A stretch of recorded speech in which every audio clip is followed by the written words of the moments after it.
Why are you spending 3 hours researching a $200 purchase, but won't take 20 minutes to automate your retirement? Have you ever actually asked yourself that? Let me be real with you. I see this pattern everywhere. People in their 30s obsessing over which coffee maker to buy, reading 17 reviews comparing specs, then turning 38 and realizing they haven't saved a damn dollar for retirement. Your 30s aren't what everyone told you they'd be. Society sold you this checklist, right? Get the fancy job title, post the Instagram worthy experiences, find the perfect relationship, buy the house, look successful. That's complete bullshit. Here's what nobody tells you about your 30s.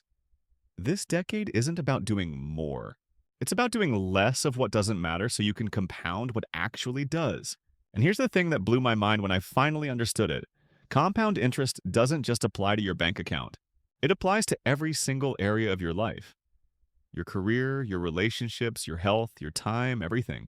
But most people waste their entire 30s optimizing for the wrong damn things. They're climbing ladders that are leaning against walls they don't even want to reach. And by the time they hit 40, they look around and think, wait, how did I get here? I'm going to show you exactly what actually matters in your 30s. Not the inspirational quote bullshit. Not the hustle culture propaganda. Just the stuff that compounds over decades and creates real results. Let's start with money, because this is where people screw up the most dramatically. Your 30s are prime time for making financial moves that will echo for decades. This window won't stay open forever, and the math is brutal if you wait. Here's a number that should terrify you. If you start investing at 35 instead of 25, you have to save nearly twice as much per month to reach the same amount at 65. Not 10% more, not 20% more, twice as much. That's not motivation talk. That's mathematics slapping you in the face. Let me break down something specific. If you invest $500 a month starting at age 30 versus starting at age 40, the difference by age 65 isn't just 10 years of contributions. It's often hundreds of thousands of dollars in your account. Sometimes over $500,000 difference. You know what's wild? The same people who will spend 6 hours researching which streaming service to subscribe to won't take 20 minutes to set up automatic retirement contributions. It's like researching the best umbrella brand while your roof has a massive hole and water's pouring into your house. The priority is completely backwards. Here's what actually matters. Understanding that a dollar saved in your 30s can be worth $10 to $15 in retirement because of compound growth. Your biggest ally isn't some hot stock tip from your cousin. It's time. And time is the one resource you can never get back. Start a Roth IRA if you haven't already. It's literally a tax-free growth machine that compounds for decades. The tax advantages become more valuable every single year as your wealth grows. And here's the controversial part. You need to become your own financial planner. I'm not saying don't get advice. I'm saying nobody cares about your money more than you do. Taking time to understand basic investment principles isn't just about saving advisor fees. It's about having the confidence to make decisions aligned with your specific life, not some generic template. The most important financial question in your 30s isn't, how can I get rich quickly? It's, what small, consistent actions can I take right now that will compound over decades? Now, let's talk about your career, because this is where the noise gets deafening. In your 20s, career success meant impressive titles at recognizable companies. But in your 30s, something fundamental needs to change if you're paying attention. You need to define career success on your terms, not society's terms. Is it flexibility, impact, creativity, income, alignment with your values? There's no universal right answer, but there is a right answer for you. Here's what I wish someone had told me. Look at the people 10 years ahead on the path you're considering right now. Do they seem fulfilled? Do they have the life balance you actually want? The compensation you desire, the impact you crave? Because your future self is watching your choices today, taking notes, and that version of you will either thank you or resent you. The biggest career regrets don't come from failures. They come from risk not taken. And your 30s provide this perfect blend of credibility and runway. You've got enough experience to be taken seriously, but you still have decades to pivot if something doesn't work out. We avoid career risks out of fear, forgetting that staying in a misaligned role is itself a massive risk. A risk to your well-being, your growth, your long-term fulfillment. It's like avoiding the ocean because you might drown while you're slowly dehydrating in the desert. The logic doesn't hold up when you actually examine it. Here's something practical. Pursue a side project that aligns with what you actually care about, not just for extra income, but for creating options and developing skills in a low-risk environment where failure doesn't cost you your livelihood. And develop the skills that won't become obsolete. I'm not just talking about technical skills, I'm talking about human skills. Communication, judgment, empathy, critical thinking. These appreciate over time while most technical skills depreciate as technology changes. Find work that aligns with your ikigai, where your passion meets purpose. It transforms Monday mornings from a source of dread to a source of energy. I'm not saying you'll love every minute, but you should be serving something that actually matters to you. Build your professional network now, before you desperately need it. The best time to build relationships is when you don't need anything from anyone. Your career isn't a straight line. It's more like a constellation where each point of light connects to create something meaningful. Now, relationships. This is where most people completely miss what's happening. You enter your 30s with this collection of relationships. Some by choice, some by circumstance, some by accident. And now comes the great curation, whether you're intentional about it or not. Quality over quantity isn't just some feel-good phrase. The research is brutally clear. Close connections are the single biggest predictor of happiness across your entire lifetime. Not money, not achievements, relationships. The Harvard study of adult development tracked people for over 80 years, and found something profound. The people who were most satisfied with their relationships at age 50 were the healthiest at age 80. Your social connections are quite literally a matter of life and death. Not metaphorically, literally. You've probably noticed your social circle naturally contracting in your 30s. That's not something to fight. It's something to lean into with intention. Here's something specific that matters. Learn your partner's love language if you're in a relationship. This isn't relationship advice fluff. It's about efficiency and connection. Understanding how to make the people you care about actually feel cared for in the way that registers most deeply for them. We laugh about having no time for friends in our 30s, right? Yet we'll spend hours scrolling through the highlight reels of people we barely knew in high school. It's like complaining about being hungry while you're literally throwing away groceries. The contradiction is absurd when you say it out loud. Spend quality time with good friends to deepen those bonds. The conversations that actually matter aren't scheduled in 30-minute increments. They unfold in unhurried space where you're not checking your phone every 5 minutes. Invest in relationships that reciprocate your energy. You know the friendships where you can pick up exactly where you left off even after months. The partnerships where both people choose each other daily, not just initially. And here's the hard part. Learning to let go of unfulfilling relationships isn't a failure. It's growth. It creates space for connections that truly nourish you instead of draining you. Let's talk about health, because your body is keeping score in your 30s. In your 20s, health seemed like this infinite resource you could borrow against indefinitely.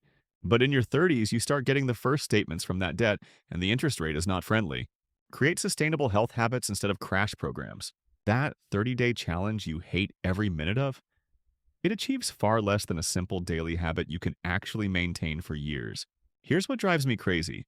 People will research the perfect workout split or diet plan for weeks, obsessing over every detail, then abandon it after 3 days. Meanwhile, a daily 10-minute walk maintained for years will transform your health more profoundly than the perfect program you follow sporadically.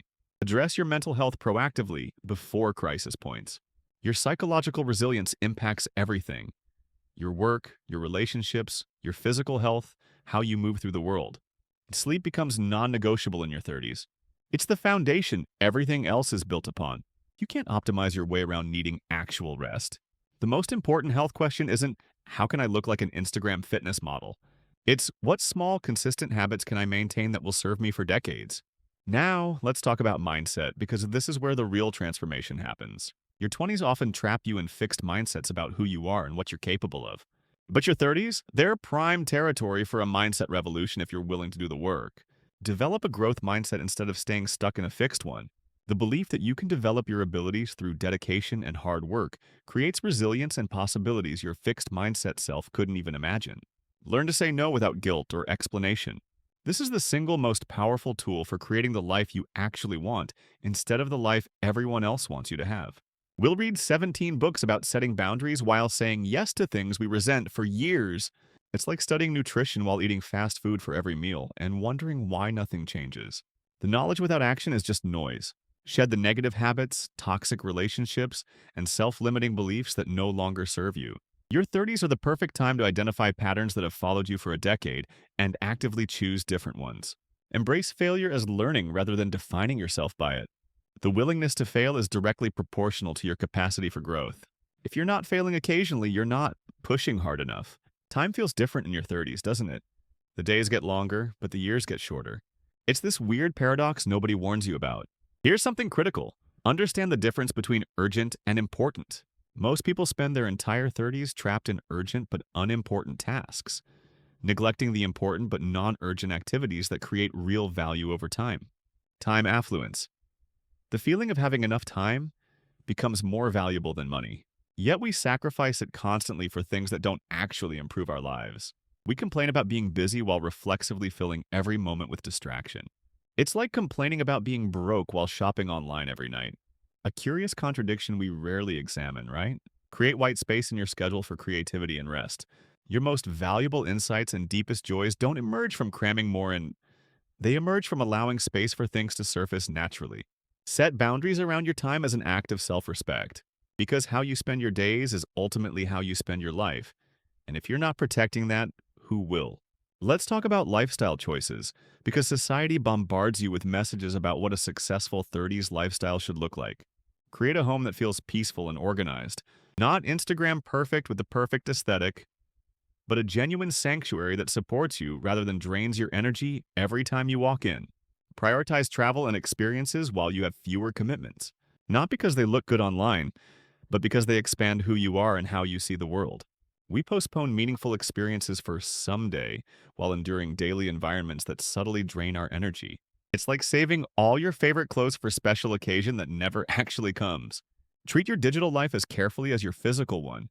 The information diet you consume shapes your thoughts, emotions, and ultimately your life more than most people realize. Develop routines that serve you rather than restrict you. The right constraints don't limit possibility. They actually create it by removing decision fatigue. Now here's where it gets deeper. Purpose and meaning hit differently in your 30s. Find your ikigai, where passion, talent, purpose, and opportunity all intersect.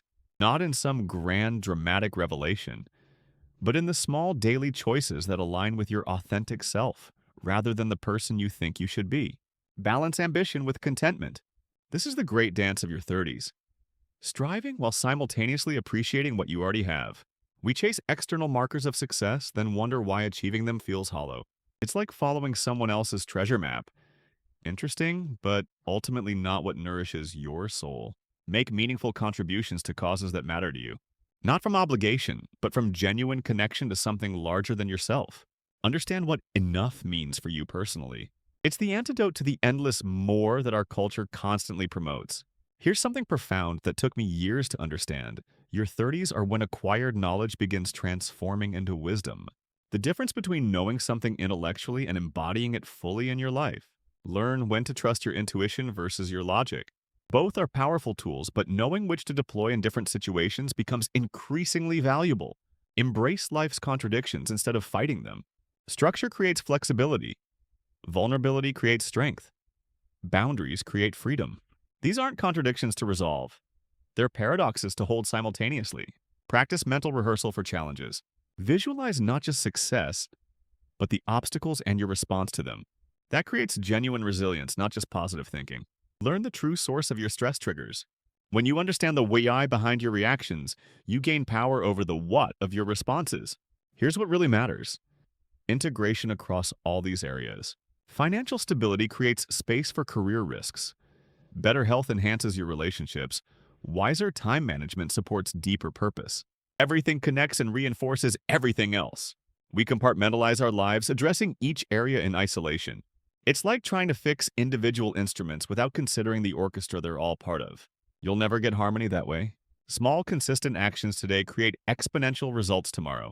Not linear results. Exponential results because of how compound effects work across time. Your 30s aren't about having it all figured out perfectly. They're about figuring out what actually deserves your precious time and energy versus what's just noise. The question isn't whether you're doing your 30s right according to some external standard. The question is whether you're spending this decade in ways that your 40, 50, and 80-year-old self will genuinely thank you for. What actually matters in your 30s is giving yourself permission to build a life that matters to you.